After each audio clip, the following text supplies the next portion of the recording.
all of the folks in the CDFI industry, we all pivoted, and immediately really the demands on us skyrocketed, both in terms of the need for temporary debt relief, as well as the needs of entrepreneurs who were trying to figure out what is happening, how do I respond when I've lost all of my institutional buyers if I'm a farm or a food company?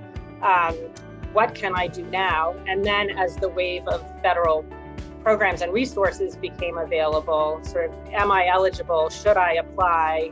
I'm afraid if this PPP loan doesn't turn into a grant, I'm saddling myself with debt I won't be able to deal with.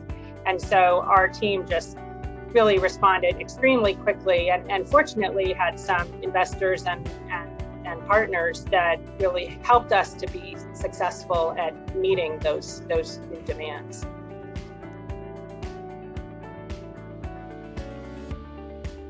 One of the components that is different this time is the commitments that we're seeing from the private sector to actually fight explicitly for racial justice, for a more perfect union, and their willingness to put resources on the table and make commitments to resources, and their willingness to actually be self-critical of themselves and commit to changing themselves as well. I think that piece of it, for me, makes this a little different from what you usually see. My hope would be that corporates would really think differently about how they are making their commitments, where they're making their commitments, and actually taking being courageous around thinking differently about how to shift the paradigm to really help support more people coming into the financial mainstream. And quite frankly, when you think about it, it's just a good business practice. Literally the face of the nation is changing, right? Where this country will be majority minority by 2050.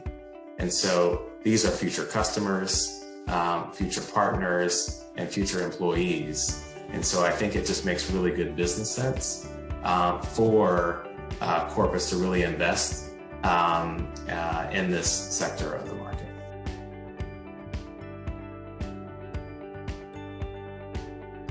The next step for us is our capital solutions group is actually going through all of the criterion to get a loan from us, even the quote unquote definitions of target market in terms of revenue size and audits and so forth, and interrogating each one of those with this idea of, do we need this to predict success?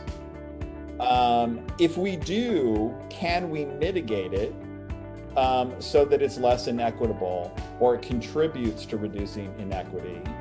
And if we can't, and I know that there's going to be a number of things that you can't, what can we then do to help agencies or raise up agencies to get to that bar? Rather than just thinking about how do we affect poverty writ large and how do we think about poverty alleviation, we've said, well, what are the main drivers of poverty? And particularly in the communities in which we're serving, which oftentimes are majority minority.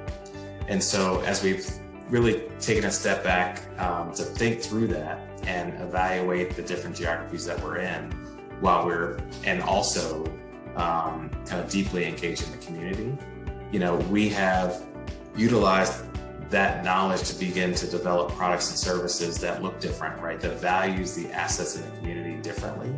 Because part of the challenge, and I think we can all understand why the credit system works the way it does. It works quite well for many people, but it doesn't work well for everyone.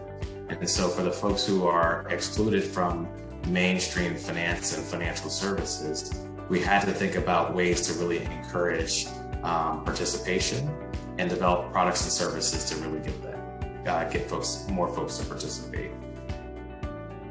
I think we all know that the vast majority of venture capital goes to the very largest centers of population and research and capital. But there are vast parts of this country, and especially or including the Northeast, where our funds have focused, where there's a need for growth capital, and particularly growth capital that is lifting and catalyzing the creation and retention of good jobs, good quality jobs. And I think that's going to be even more important, frankly, in the post-pandemic period.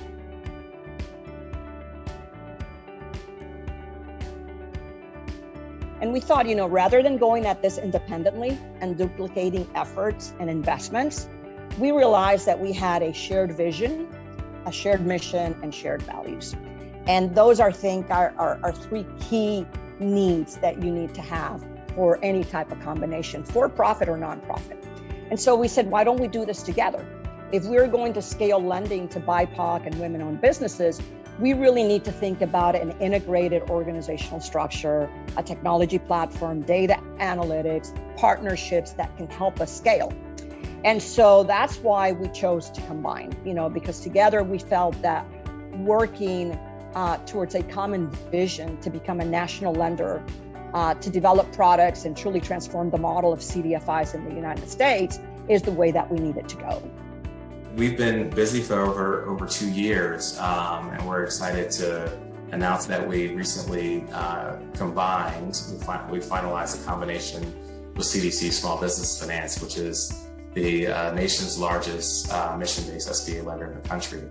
And we came together, quite frankly, to do something that we couldn't do individually. We couldn't achieve individually, to transform how capital and investments flow into underestimated communities. And so, coming together, our goal is really to create a tech-enabled financial services organization that stands with communities, making sure that agency stays in communities, and provide holistic solutions that support wealth creation, that creates jobs, quality, affordable housing, and essential services that, quite frankly, every community needs.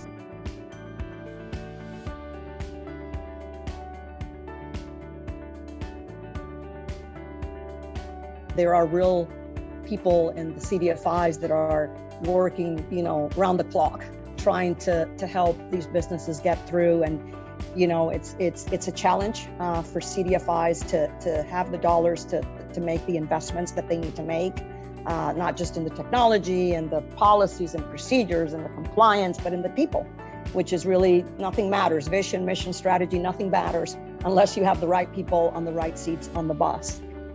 But I think more about the pressures on CDFIs at this moment to do fabulous things.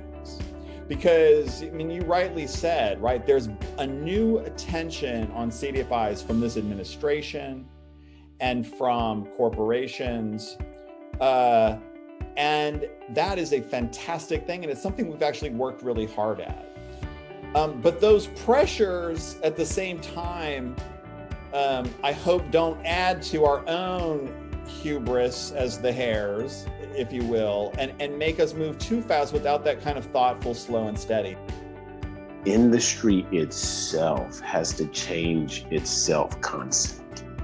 The notion that I'm a pure community development lender is a very limited and a self-inflicted wound, and ultimately is not what the people that we're trying to be of service to need. And so we as an industry have to be willing to be transformed by the needs of the people we're trying to serve. The people we're trying to serve need us to be more than lenders.